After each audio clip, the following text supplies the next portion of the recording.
Hi there. Hi. We're here again, and I guess this is segment 3 for Yep. us.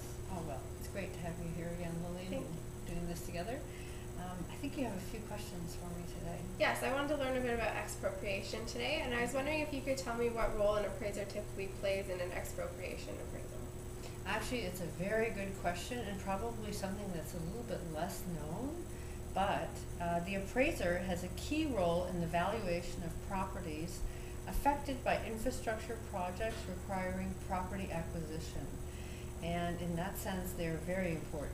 Although acquiring authorities initiate the need for appraisal services, those whose property is affected by it also require professional advice. So appraisers acting for claimants, for instance, can act as a consultant on the valuation issues, prepare reviews of reports by others, or they can provide complete appraisal services in and of itself. And therefore they do play a key role in the valuation of properties for these projects.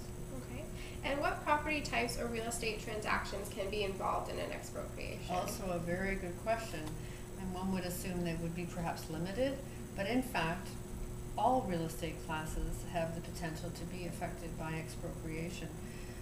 We have been involved in everything from partial taking of a retail office project for a transit station to farmland acquired for a new freeway.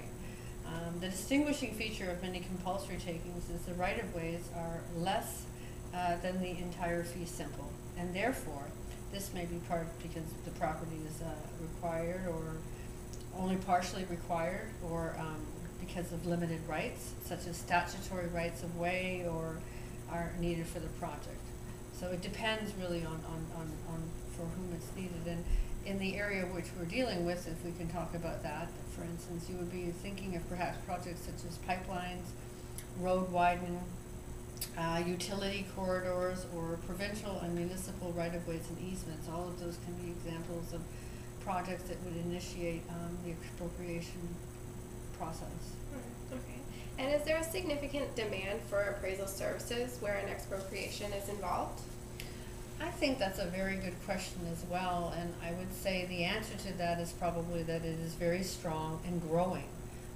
As the number of people, particularly in the GTA, grow, with it the infrastructure demands and so forth, and as a result of that, there are more and more projects such as I've just noted that would lead us to the need for expropriation of those properties, and therefore the need for appraisers to evaluate those properties as a result, yes.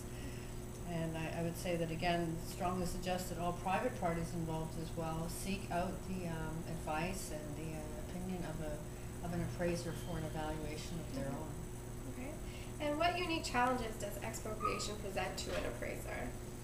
Well, I think it's like everything. They're always unique in the sense that each property is probably quite different and needs to be treated that way. And the most challenging aspect is understanding and quantifying the impact of the taking of the remainder of the property. Valuation impacts can often be addressed by undertaking a before and after evaluation as well. That sometimes is also very, very helpful in this aspect. But as you clearly pointed out, the challenge is always there in the individual aspect of each property and the taking of that property, what is remaining. Yes. Right, okay. And can you give us any examples of cases in which you've been involved in expropriation?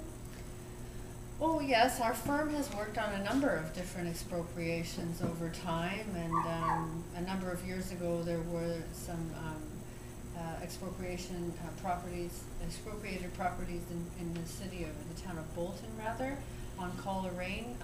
There were a number of properties there that we were involved with, and more recently, between the town of Caledon and the city of Brampton, the road widening projects and ongoing projects is what they are of Mayfield Road.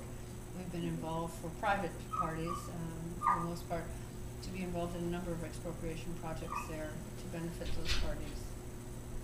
And that's pretty much what we've been involved in lately. Right, well, that's very interesting. Thank you so much for sharing with me. And thank you for taking the time, Lillian, today to do this again. And it was great taking the time with Karin to be here, and we'll hopefully look forward to another segment soon. Yes, absolutely. Thanks, Thank you. Lillian.